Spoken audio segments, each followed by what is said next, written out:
और गाजर जो sort of elephant in the room है वो IMF। ये भी बहुत बड़ा हमारा मसला है। ये तो खैर इस्टेब्लिशमेंट से भी बड़ा, और अभी हम क्या 24th आई थिंक प्रोग्राम की तरफ जा रहे हैं IMF के साथ। आपको लगता है कि कोई है light at the end of the tunnel? मुझे लगता है अर्जेंटीना के 40+ कोई उनके साथ प्रोग्राम चल चुके हैं। क्या हम इसी रोड पे जा रहे हैं जहाँ एक कंटिन्यूस रिस्ट्रक्चरिंग होती रहेगी, या कोई ऐसा वक्त हो सकता है कि we are well and truly free from the IMF? ये पूछ रहे हैं कि क्या हम ये उम्मीद रख सकते हैं बहैसियत एक पाकिस्तानी कि हम इंशाल्लाह ताला अर्जेंटीना को भी पीछे छोड़ते हुए उनसे भी ज्यादा IMF प्रोग्राम करेंगे? वैसे मेरा ये सवाल नहीं था, लेकिन चलिए जो हमारी हरकतें इंशाल्लाह ऐसे ही होगा। देखिए, इसके अंदर दो मुख्तलिफ पहलू हैं। एक तो ये है कि जैसे मैं बार बार आपसे कह रहा हूँ, ये नहीं हो सकता कि आपका गवर्नेंस का निज़ाम दरम बरम हो। जो हुकूमत, ये अगेन मैंने आर्टिकल के अंदर बड़े तफसील से लिखा हुआ है भाई, अगर हुकूमत को ये नहीं पता और जो वज़ीर आज़म की कुर्सी पे बैठा है उसको ये नहीं पता कि मैं 3 महीने बाद 4 महीने बाद इस कुर्सी पे भी होऊंगा, उसने क्या खाक फैसले करने अगले 10 साल और 15 साल और 20 साल को देख के? बिल्कुल, वो तो सर्वाइवल के मोड में रहेगा ना। वो सारा वक्त अपने कंधे के पीछे देख रहा है कि कौन छुरी लेके मेरे पीछे आ रहा है, और वो गड्ढे में गिरने से अपने आप को बचाने की कोशिश कर रहा है।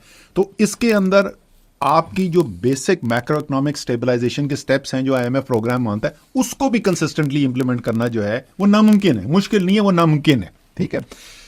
दूसरी बात इसकी यह है कि IMF का प्रोग्राम जो है वो सिर्फ एक स्टेबलाइजेशन मेजर है, मैक्रो इकोनॉमिक स्टेबलाइजेशन मेजर, और वो लोग जिनके पास जिंदगी में बेहतर काम करने गए हैं वो बैठ के इकोनॉमिक्स की टेक्स्ट बुक्स नहीं पढ़ते। आप इसको समझ लें कि आपको दिल का दौरा पड़ा, आप टेबल पे चले गए, अब सर्जन ने, कार्डियक सर्जन ने आपका वहां पे स्टेंट लगानी है, कुछ लगानी है ताकि आपको बचाया जा सके। ये है IMF का रोल, आपको मौत से बचाना।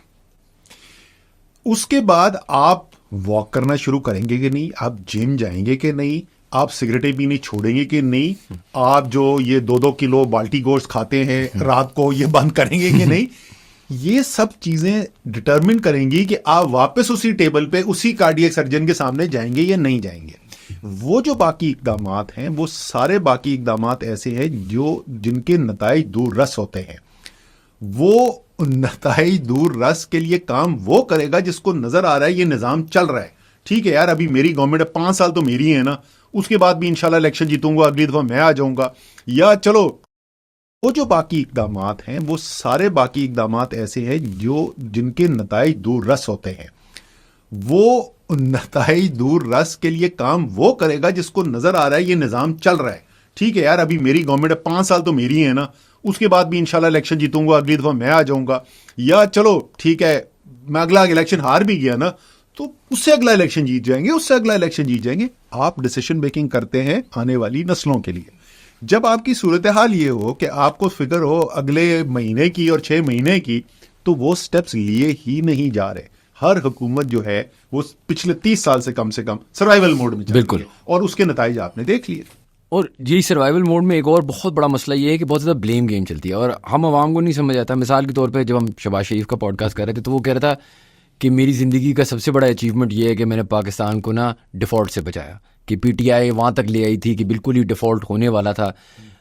जो PTI आई थी तो दे टॉक्ड अबाउट कि PMLN ने क्या बेड़ा, there is always a conversation कि यार हमें तो एक टाइम बॉम्ब मिला है, हमने अब इसका कुछ करना है। एंड कुछ हद तक वो सच भी है क्योंकि पाकिस्तान के हालात ख़राब होते जा रहे हैं, लेकिन was Pakistan going to default under PTI's leadership? पहली बात तो है, मैं ज़रा अवाम की आगही के लिए बता दूं जो आपकी तरह ज़्यादा क्लोजली चीज़ों को ना देखते हों, बिल्कुल, कि जिन साहब को आप कोट कर रहे हैं मियां मोहम्मद शहबाज शरीफ, ये कितने बड़े साइंसदान हैं। ये वही साहब हैं जिन्होंने हुकूमत आने के बाद, वज़ीर आज़म बनने के बाद उन्होंने कहा था मैं अपने कपड़े बेच के महंगाई कम करूंगा। तो जो शख्स कपड़े बेच के महंगाई कम करने के लिए जा रहा था उसने डिफॉल्ट से क्या खाक बचाना था मुल्क को। लेकिन ये फैक्ट है कि 1988 के बाद से कोई हुकूमत पाकिस्तान की नहीं आई है, चाहे वो मुस्लिम लीग नून की हो या वो हमारी हुकूमत हो, जिसका फर्स्ट ऑर्डर ऑफ बिजनेस ये नहीं हुआ कि अगली IMF की डील कैसे करनी है। और यही जो अगेन सियासतदानों में बेतहाशा कमजोरियां, इसमें कोई शक नहीं। पाकिस्तान के सियासतदान जो हैं वो अल्लाह ताला